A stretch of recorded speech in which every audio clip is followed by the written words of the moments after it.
Good morning, 819S. Another beautiful day, another great day to go out for a ride. Don't know the exact temperatures today, but again, mid to high 20s, and comfortable. And I want to continue a little bit on the topic yesterday. I was thinking about an autonomous motorcycle, and I'm wondering what would that look like? I guess you still have a seat and you have handlebars, you're going to sit on it. Does input from the rider move the bike? So if I turn the handlebars, are they going to be kind of locked with some kind of actuators or motors, or are they going to be movable? Still, I feel I don't want to ever ride a autonomous motorcycle, and it made me wonder, not only autonomous but anything. What is the future of motorcycling in general? Yeah, thinking about autonomous, you sit on the bike, straddle the bike, right? I can see forward motion and braking be controlled by a computer system that would be logical, or that would make sense to me. As far as balance, bicycles and motorcycles are kind of gyroscopically stabilized. You ever ghost ride your bicycle, you get the bike going and you jump off it and the bike keeps going. The motion of the wheels kind of balances and self-corrects. And then at low speed, you don't have the gyroscopic balance anymore, so you need another system in place that's going to help you stabilize it. And I think Honda demonstrated that they had that technology a few years ago. They had a bike kind of roll out on its own, and it was completely stable. It was also, I believe, stopped and balanced with no kickstand or anything like that. So I think that the technologies exist already for motorcycle manufacturers to self-balance. But when you add a lot of extra weight, like a human on it, does it need support, or can it balance the extra weight also? The feeling of riding is kind of one of the important things. I can give it throttle and feel the acceleration. I roll off the throttle to maintain my speed. You can chop the throttle to engine brake. I think EVs, as I haven't ridden an EV motorcycle yet, I think don't have that same feeling, but I could be wrong. If you hit the throttle by yourself, you can expect the seat of the pants feeling. You can anticipate it, so you know what it's going to do, right? But if the bike is controlling itself, do you understand what force is going to come next? Can you react appropriately? If I grab both brakes right now as hard as I can, I expect the bike to jerk forward, and I can kind of tense my arms up, or I can start to lean backwards a little bit to compensate for that. But if you don't know exactly what the bike is going to do, can you compensate for that gesture, or is it going to be a little more jerky for the rider?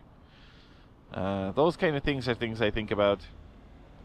I did talk about before also not wanting to, or not being really interested, not wanting to ride, or not really being interested in the hybrid, the Kawasaki Ninja hybrid. Same kind of thing. I think feedback is a really important part of driving. When you give it gas, you have some kind of expectation of what's going to happen. But with hybrids, it's not always that way, right? I gave the example of driving the Prius in my driving test. The engine was running and revving when I was at a standstill, and when I put it in gear and went to move, the engine turned off, which was kind of backwards feedback, so my brain didn't really understand what was going on. I got used to it a little bit easier than I expected. But I imagine with a motorcycle it would be different, because I feel like the feedback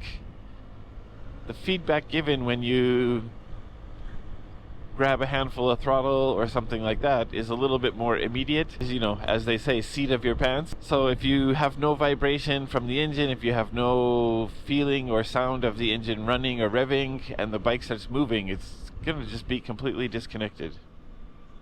The other point I guess I wanted to make is if you have something autonomous, I think one of the things people don't like about motorcycles is the exposure to the elements, especially like in Japan you have rainy season.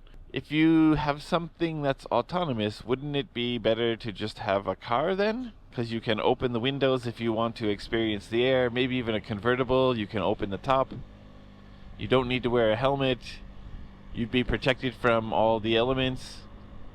rain, wind, snow, and insects and stuff like that, I feel like an autonomous car makes more sense. And like the vehicle I passed back there, like a mini type of car that's a one-seater for one person, or maybe even something like a tuk-tuk but with doors. Something that, I guess 4 wheels too, but a tuk-tuk with doors, where it holds maybe 1, 2, or 3 people, would be a lot more practical and probably something that more people would be interested in my mind, without any market research, of course. So yeah, tell me what you think. Autonomous vehicles, are you interested at all?